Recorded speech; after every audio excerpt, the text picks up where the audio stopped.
Brandy Melville and the Cult of Fast Fashion. This is Mike's Instant Movie Review. I'm Mike. That's the movie that I watched last night on Max. Now, typically what I do in these Mike's Instant Movie Reviews, in the first minute, I tell you whether or not you should see the movie. And beyond that, I talk about the movie and I give some spoilers. So some folks, won't even see the movie. They'll just watch these wonderful reviews for my opinion. Other folks want to watch this review, but they don't want to get spoiled, okay? So what they typically do is they watch the first minute of this wonderful review, they hear whether or not I say to go see it, and then they come back and watch the rest of the view after they see the movie. So with this one, I'd say yes. This is something that everybody could watch. If you have Max, HBO Max, then you can watch it. So I'd say watch the movie. It's a good one. It's a good doc. It's 1 hour and 31 minutes, so it's not a huge investment in your time. And I say that because some programs, they're basic, like some of these series, these documentary series, they're good enough to hook you and you feel like you have to watch the whole thing. And then it could be like a real investment of your time, and the whole time you're watching, you're like, I hope this gets a little bit better because it kind of sucks, but I want to see what happens. You know what I mean? So this one, because it's an hour and 91, not an hour and 90, that always gets fucked me in the ass too, It's an hour and 31 minutes, which is the same as 91 minutes, which is an hour and a half plus 1 minute. You know what I mean? So how the fuck long is it? Is it an hour and is it 131 minutes or is it 91 minutes? Now I'm confusing myself. I think it's actually 131 minutes, which equates to 2 hours and 11 minutes. But in any event, it's watchable in a single serving. I watched it last night. As I'm frequently doing, I'm doing one thing on one computer and I have a secondary laptop for my information from the world. And with this particular doc, that's the situation I was in. But it actually caught my eye several times because the doc is well filmed. They have a ton of footage. And you might be thinking, well, gee whiz, Mike, what the hell is this movie all about? Well, it's in the title. Now, I'm obviously not a teenage girl, okay? And I'm not the biggest fashionista in the world either, self-admittedly. But this doc, basically, it's about a topic that, believe it or not, it affects all of us, okay? Because I didn't realize there's two elements of this doc. The social impact of this fashion company on young women, their buying habits, their interaction with each other, their well-being, believe it or not. And the secondary thing, which in many ways is the firstary thing, the fast fashion aspect of this basically means like clothes that are meant to be worn a few times and then thrown out or given away because the clothes are easily damaged, worn and tear. They're not the highest quality materials. They look good for the first couple of times you wear them, and then they get thrown in the washer and dryer and they tend to fall apart because they weren't made that well in the first place. And they're also not the most expensive clothes, so these suburban teenage girls can afford them and can afford to buy them like replaceable tissues. So now let's get into some of these deets, as they say, details. So, according to what I remember from this talk, Brandy Melville has been around for a while, 2009. I believe they started in different countries, and it's kind of hard to pinpoint like who is the owner because there's different countries with this company. Like there's different, franchises in different countries and so forth. But then they find out they do have this one particular guy. I believe that guy's name was Steph something. And it turns out, cloaked behind this, wall of young women's fashion, this guy is like a real number. He's kind of a libertarian, which is fine. He's oddly, I thought this was interesting. He's into Ayn Rand and John Galt from one of the famous Ayn Rand novels, which I listened to an audio version of the John Galt one. Which was very interesting because I had no idea, this guy was putting some of his politics into these young women's stores what the store, not just one store, but the whole conglomerate of stores, they basically use these young women, teenage girls, many of them getting their first job, actively recruiting them, because for these young girls, it was a status symbol. And it became like a Mean Girls thing, where these young girls kind of knew that this Brandy Melville brand had this reputation that, you know, first of all, they only had one size. They said one size fits most is how they sold it eventually. But it was only a size that only the petitest of the petite young women could wear. So it became like a very statusy thing, you know, like the girls in Clueless. Like, if you were 110, you know, pounds or less, you know, slender, you can fit into these clothes. But if you're a woman, young woman of a certain size, which is in a lot of ways just the way people are, just born different sizes, there's no way in fuck you're gonna fit into these clothes. So they did that as a manipulation thing. And there's the stories of these young girls going on these drastic diets just to get into these clothes. And you would think that this company that came around, you know, 2009, 2014, they started hitting their peak, I guess.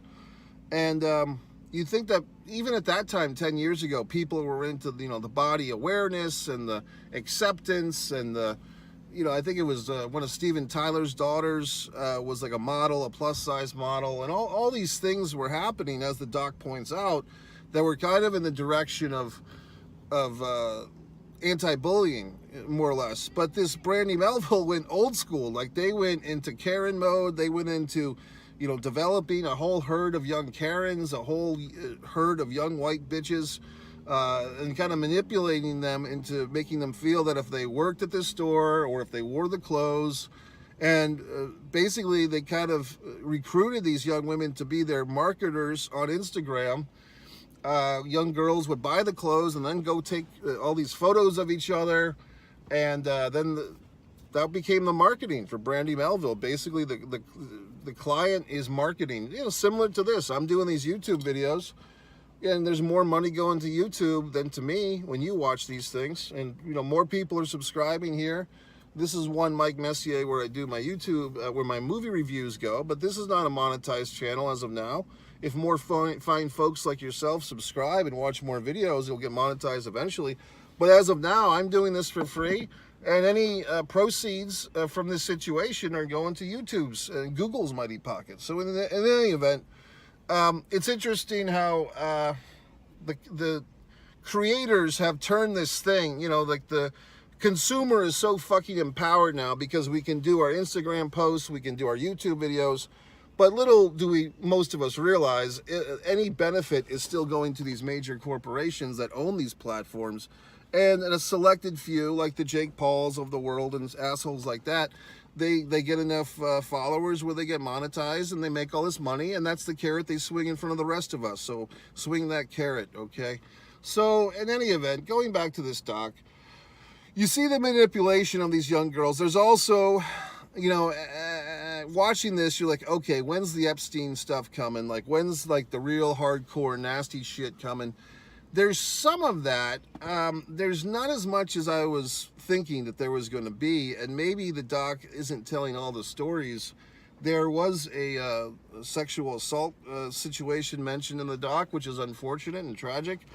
But I was kind of thinking that this was going to go even more hardcore than it did, because they're talking about how these girls that worked at the store had to like take daily pictures of themselves in their little outfits of Brandy Melville, you know, and they would text these photographs to the owners of the company, which is pretty creepy. And I was basically waiting for them to say something worse about that, like, what the fuck? You know, is this going to go into some, you know, Sound of Freedom territory? Is that where this is headed? Luckily, it didn't go that far. It was just that the creep wanted to have his file of photographs, which is creepy enough. But once again, I was expecting worse. I was expecting that this thing went into like kidnapping these girls and sending them to other countries or whatever the fuck. But that didn't quite happen. They did take some of these young women, and I don't know if they were all over 18 or just over 18, but some of them got selected as kind of ambassadors to go on these international trips and go to the fucking factories. There was also a thing of where, like, the company, like, if a young woman was working at the store and she was wearing some clothes that was not Brandy Melville clothes to work, but the manager or whoever liked the outfit, they'd ask her where she got it, and then this company would basically rip off the design from other companies. And they started tracking that stuff and discovering that Brandy Melville really didn't do a lot of things that other companies did with research and so forth. They basically bit, meaning borrowed or stole, other companies' designs, and they used their young female workforce as their research team. You know, like an unofficial, unpaid, you know, not being paid extra beyond their typical, you know, minimum wage salaries, I suppose. They used these young girls to find out what they liked in fashion, and then they would copy those things. And some companies were able to get some settlements and lawsuits and so forth from those situations. So, and you know, look, like I said, I'm not a teenage girl, obviously, so I had no idea this thing was even a thing. You know, before I watched the doc, if you had said, Mike, what's Brandy Melville, I would have no fucking idea. You know what I mean? So it's interesting that these things, you get to a point in life where there's so many things going on that you have no fucking clue about. But they're going on, you know. And for instance, there was another doc, the Lulu Rich documentary I watched a couple of years ago, and similar, you know, that's like a multi-level marketing scam company for you know, more adult women. So no offense, women, but I mean, I think you have to kind of take a self-check here, women of all ages. Why are you so susceptible to these fashion scams? Just a question. What about the female mind? You know, falls prey to these activities. I think it's the fear of being left out, which everybody has to some extent. You know, I don't know. I think women, yes, don't speak in generalities. Well, I'm fucking going to. I think women, perhaps more so than men, feel the need to conform, the need to be in the pack, so to speak. Some men do, some don't. But I think women of all ages maybe feel more social pressure. Maybe it's a biological thing, and our old reptilian brains, which I fucking hate that term, by the way, the reptilian brain thing. But I think perhaps it's something in our genetics that men are you know, accepted. It's more accepted for a man to be a lone wolf, and lone wolves feed alone. And women are basically pack animals or pack women. You know, and there's a lot of dipsy-do and a lot of talking behind each other's back and cattiness and so forth. But overall, women are more pushed into these circles. You know, that's why women have all these bridesmaids and men don't give a shit. You know what I mean? If a man has one friend in his life, he considers himself lucky. So in any event, I don't know. It just seems like when there's another term, and I don't know what the term, but just a theory from me is like, and it's not just my theory, but when something becomes the thing, it just becomes the thing. Like when something is the fucking, I was gonna say the pound puppies, but after that, not the pound puppies, the fucking Beanie Babies. When that was the thing, that was just the thing. You know, like when the Stanley Cup fucking plastic cups, it's just a fucking water bottle. Who gives a fuck? But for whatever reason, that's the thing. The Peloton, you know, fucking exercise bike. It's an exercise bike where you can see other assholes in their fucking houses exercising. Who gives a shit? But that's the thing. You know, when something becomes the thing, that's the thing. So this was the thing. The Brandy Melville for these young teenage girls. And I suppose another part of it is, and I don't think they got into the pricing of the clothes too much, which I might have been interested in. But the clothes, I guess, were so inexpensively made, and I'm going to get to the environment in just a moment. The clothes were so inexpensively made that the parents of these young girls, if the parents were buying the clothes for the girls, or if the girls had their own spending money or whatever, the clothes were basically like disposable, so that they were not expensive clothes, but the girls still liked how they looked. But once they wore the outfit, you know, 3 or 4 times, I guess part of it was they didn't want to be caught dead in the same outfit. So they'd have to run out and get another fucking outfit. Now, we've seen that type of stereotype with women before. Yeah, I can't give you an example, but women don't want to be seen in the same dress. You know, who gives a fuck? You know what I mean? So now let's get into the environmental issues. Uh, so here's the problem for all of us, which I did not realize. Apparently, the United States and Europe, we have, you know, wherever we go, we see these bins for giving away clothes. Basically, to get to the point, this is why you should see the doc, because I'm going to fuck this part of it up. But basically, all us European American countries, we have all these fucking clothes. We don't keep them forever. A lot of them, you know, will get a little rip or a little tear or a stain or something. And then the typical, you know, American response is, oh, this shirt's got a stain on it. I'll just throw it in the Goodwill bin or whatever the fuck. You know what I mean? And so, but where do all those clothes go? Well, apparently, there's other countries, they're not going to the homeless people in America, you know, as you might think. If you're in Florida and the USA and you put a bunch of clothes in the clothes bin, you're thinking it's going to your local homeless Floridian. It's not. It's going to these other countries who get all these bundles of clothes, and basically we're kind of, we as in the United States, you could say blackmailing or encouraging, depends on how you look at it, these other countries to accept these clothes. You might be saying, well, why wouldn't they want these, our clothes? Well, because apparently they have too many of them already. You know, these other countries are overwhelmed because they're getting massive shipments of these clothes. And guess what?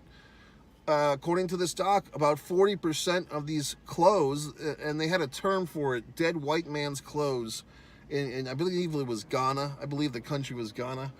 They get these dead white man's clothes because those people are like, you know, why do we get all these clothes? Well, it must be coming from dead white people, because why would they give away so much clothes? That's what they think of us, that we're all dead and we're just, you know, they're receiving our dead clothes.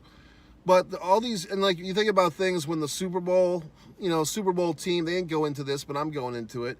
Whenever there's a Super Bowl or a major sporting event, they print hats and shirts for both teams. Like if it's a Super Bowl or if it's a Game 7 in baseball, hockey, or basketball, I suppose, they print up sets of clothes for both teams. What do they do with the team that loses? They don't sell those clothes to that local neighborhood's teams because they're not the winner, right? They just give them away to, at least they give them away. They don't burn them, but they give them away to these other countries. And we've known that for a while. But these other countries, apparently, they just have too much goddamn clothes from us. You know, maybe 10, 15, 20 years ago, it was great. They were getting all these dead white man's clothes, and they were happy about it. And they show these communities where the people have all these old used clothes, but they're like, you know, taking the fabric and refurbishing it, and the, you know, the thing that kind of they show a guy in one of these countries like taking like a size 5X American shirt and he's like chopping it down, because let's face facts, we are big people over here, right? You know what I mean? So so us whiteys, us big, you know, big black people in the USA, big Latino people, we're big people. And that's because of the food we eat and all the chemicals and so forth. And we all drive, none of us walk. I get it. But these other countries where they're walking, you know, to get a glass of water or whatever the fuck they're doing, they're on a camel and they're getting all hot and sweaty. They're much smaller people. Here we go. Oh, fucking neck. So, you know, it's one of these docs where this is why people don't get it. When I try to explain to them, you know, this is just a sidebar, you know, oh, you haven't gone to, people take these trips to these other countries, or they get all excited about other countries. And I'm just like, I kind of like the country that I'm in, because this is kind of like the end boss country. Like, this is the country where we have shit, where we can like afford to be fat, and we can afford to have extra clothes and give them away. Like, this is the deal. Like the USA, yes, it's not fucking perfect, I get it, but if you want to, you know, go deal in these Middle Eastern countries where you literally, as the kids fucking say, get your head cut off if you don't agree with the government on everything, or if you want to go to a country where the women are happy just because they can drive a vehicle for the first time in 500 years, or whatever the fuck, then go over there. But I'll stay here, because this is like the end boss place. This is where you want to be. So these American people that are always bitching and complaining, well, get the fuck over there then. You know what I mean? If you want to go to some goddamn protest at your college, go fucking fly over there and join a militia in one of these countries and actually fight for whatever the fuck you believe in. Because you probably don't really give a shit. You just want to get out of your fucking English class or whatever the fuck, you goddamn asshole. So anyway, going back to this doc, you get the white guilt thing, you get the American guilt thing. Yes, we are consumers, yes, but now it gets a little, I try to interpret this because they're really talking about the fast fashion, meaning these clothes are disposable, but they're not disposable because they go into the ocean and they pollute the fish. And then we eat the polluted fish. So we're eating this fucking fish that's eating this Brandy Melville size small shirt from some, 14-year-old chick in fucking the USA who threw it away when it got a little tear on it. So we're all killing ourselves by having these god-awful companies. And then I say, well, gee whiz, am I a part of this problem too? And the answer is, quite frankly, yes. Because I'm ordering I discovered this, look, I'm not a big fashion guy. I have t-shirts that I still wear, that I still like, that are 7 years old, 8 years old. A couple are over 10 years old, I'm sure. So I'm not a big fashion guy. But I mean, typically, I will admit, I pretty much buy stuff. I kind of buy it and then see if I like it, if that makes any sense. Like, I'm not paying a lot of money for anything, clothes-wise. But then I like certain clothes better. But I would say for a male, I probably have a lot more clothes than most guys do. Because a lot of my clothes I have, but I don't particularly like. So they're kind of like on the back cycle. And then the front cycle is kind of like, I have this Captain America shirt I wear tons of times. I'm always happy when I get to wear it because it's a nice light blue. There's certain clothes. I have a fucking Mickey Mouse shirt that I like. I have certain t-shirts that I enjoy better than my other stuff, but the other stuff doesn't really go anywhere. It just kind of gets circulated, you know what I mean? And eventually I'll have a day of reckoning where I'll give some of this shit out, and that's exactly what I do. I go to the fucking clothes bin and I just throw it all in there, and I don't really give two flying fucks at the time. I'm just assuming I'm just some nice guy who's giving all these size 3XL t-shirts to some homeless 3XL guy. But in fact, my 3XL t-shirt is choking some fish in Guatemala or whatever the fuck. So yes, I'm part of the problem. For instance, this nice Led Zeppelin shirt I just got, and it fits well. Guess where I fucking got it? I got it from Temu for like $7, and I'm very happy with it. And it washed it, and it survived the wash. It didn't shrink to the size of a handkerchief, so I'm more or less satisfied. And now I'm tempted to go out and buy another one. So anyway, the point is, I can't claim total innocence over this scenario. Not that it's all my fault, obviously. But the point is, we're all assholes, and here's the good thing, or just the thing. People get all worked up and bothered, and there's so many things to get upset about, environments and wars and bullshit. But if you really think of it like this, like, hey, I get to die in 30 or 40 years, I won't have these problems anymore. The rest of you assholes might, if you're still alive. That's why there's a certain happiness in death, a certain achievement, because now you're, guilt-free. Like, now you don't have to worry about the future because you're dead, So that's a good thing. And for people who don't have kids especially, there's a certain freedom in not having kids. Because, people that have kids and they worry about them, or they worry about the future for our country or for society, if you don't have children, you don't have to give a fuck. Because it's I don't care. I mean, granted, it sucks, and I'd like the history books to continue be written so they can say how great I am. But if I don't have this legacy of my own bloodline in the world, then more or less I can do what I want. I can buy all the fucking shirts I want. I can feed them to the goddamn fish. And it's not really going to affect my family. It might affect yours. And that's the type of polluted thinking, so to speak, that we've all come to. Now, because you get to the point where you realize that the train is so fucking far off the track that it's not going to get back in alignment. So you might as well just enjoy the ride. You know what I mean? And that's kind of where I am. I used to be a person who gave a fuck. I used to be a person who thought about all these things.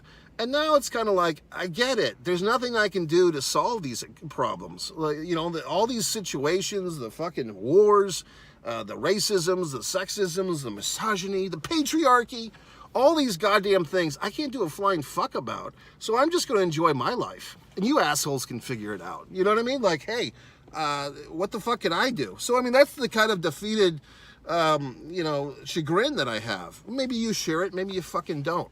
You know what I mean? And a lot of times I'm happy that there are still people who give a flying fuck in the world trying to solve equations and problems, because I'm not. I'm just kind of saying, well, I'll write my books, I'll make my artwork, I'll try to entertain a few assholes on the fucking YouTube or Rumble or wherever the fuck, and, you know, I'll do my part as the court jester in this parade of shit.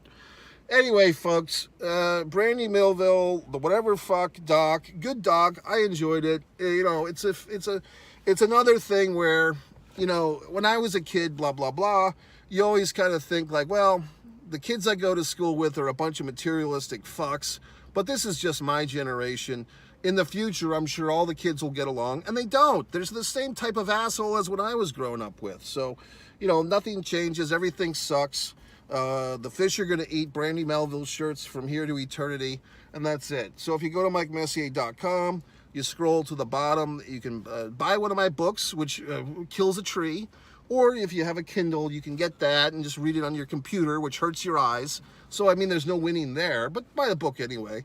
You can follow me on social, which doesn't really do anything, but maybe it will. You can like this video, share this video. You can do whatever the hell you want. That's the wonderful joy of freedom. All right.